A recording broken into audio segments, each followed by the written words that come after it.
gusto ko lang to ma-clarify. Of course, the witness was a state auditor of the ICFAO. So, recommendatory lang po ang function ninyo. Hindi po kayo nagde-decide pagdating sa, lalong-lalo na pagdating sa notice of disallowance. Tama po ba?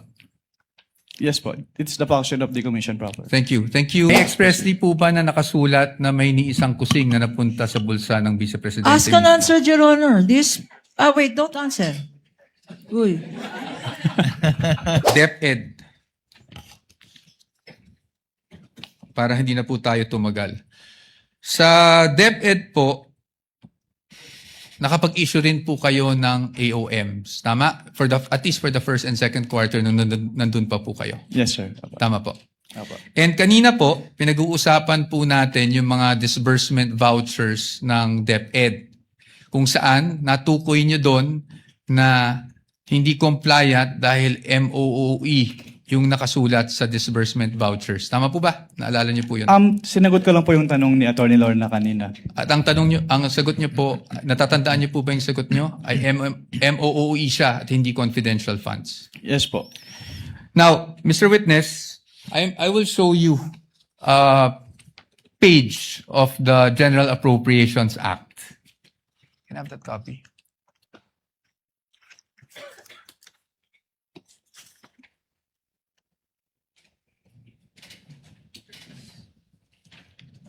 And for reference, Your Honors, this is Exhibit D-1-14-DE, Your Honors. And D-1-42-DE for the defense. Counsel may approach the witness as well as counsel for the panel of prosecutors. Ito lang man, titignan ko. So, dito po, sa page 376, volume 118, number 52, General Appropriations Act FY 2023, klarong-klaro po na ang confidential, intelligence, and extraordinary expenses is under maintenance and other operating expenses, which is the MOOE. Pero if I may clarify lang po kasi, Yes po. yung MOOE kasi is very broad. So Yes hindi po. lang confidential fund yung covered niya. Apo, we will get to that, Your Honor. Your Honor, please. DV. Saan nakasulat? Thank you. Kaya po dito, sa ating naging disbursement Your voucher, Honor, with due respect to counsel. yes, of With course. permission of Manifestation Attorney again in the Poa, yes. document. Again, this Observations document, and manifestations, counsel? Your Honor, this document violates the original document rule. First, it is a photocopy. It is not even a photocopy of anything that is certified, Your Honor. Although, under the original document rule, you can dispense with the presentation of the original. If you present the original first and then substitute a copy, because a copy, a photocopy, is now considered likewise, if properly authenticated, as an original. This is a scrap of paper, Your Honor. We don't even know. General Appropriations Act. Of who? Of which administration? And consisting of how many pages, Your Honor?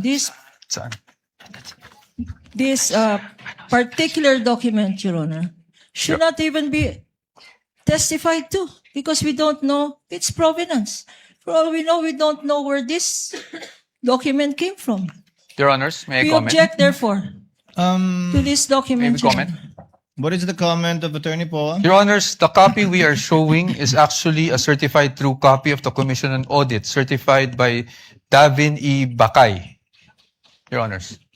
Certified true copy of the part of the GA? Yes, Your Honors.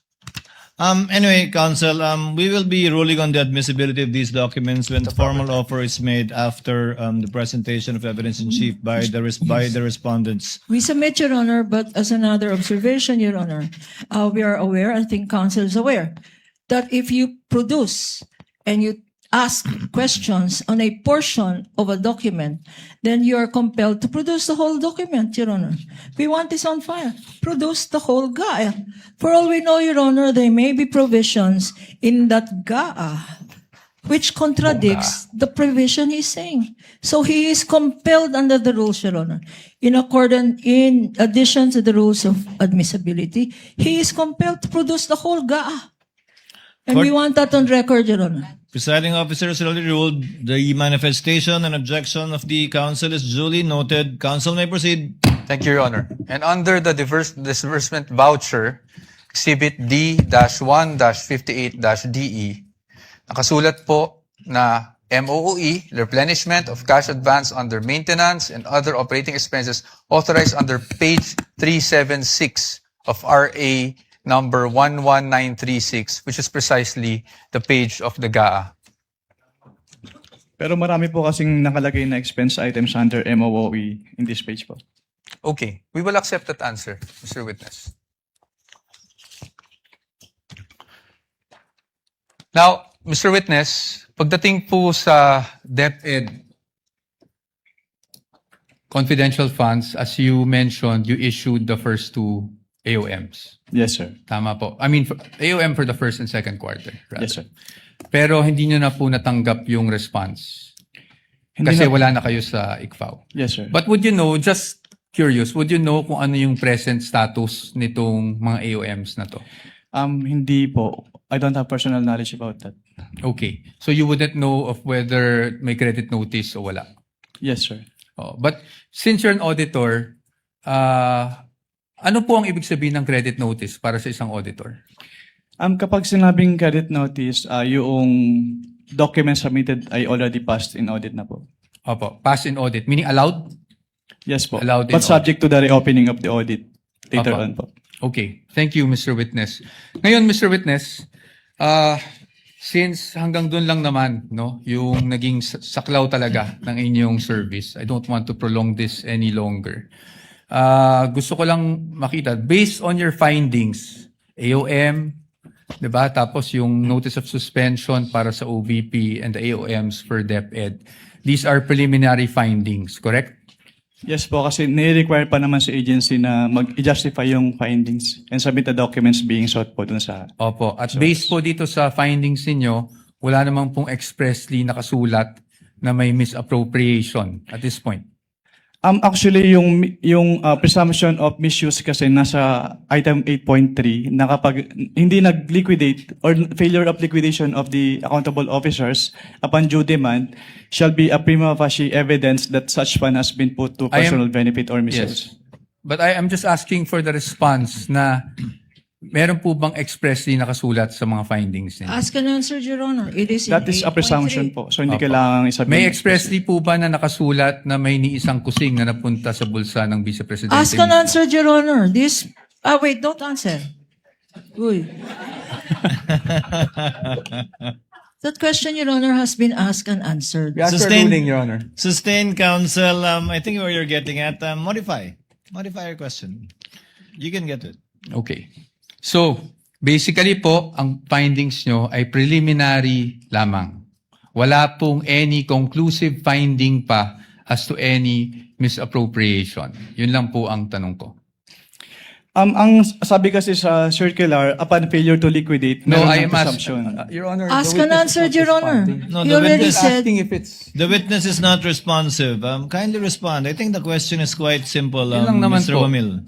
Preliminary pa lang. So wala pang any conclusive finding as to any misappropriation. Yun na lang po. Para lang po, masagot nyo na ng diretso.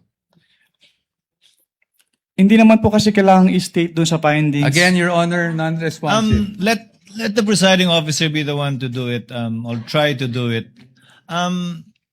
Kapag ka nag-issue po kayo ng AOM, Audit Observation Memorandum, failure to liquidate na po ba yun? O may mga observation pa lang kayo? Kailan masasabing may failure to liquidate na? No? Pag may notice of disallowance na, notice of suspension, o AOM pa lang?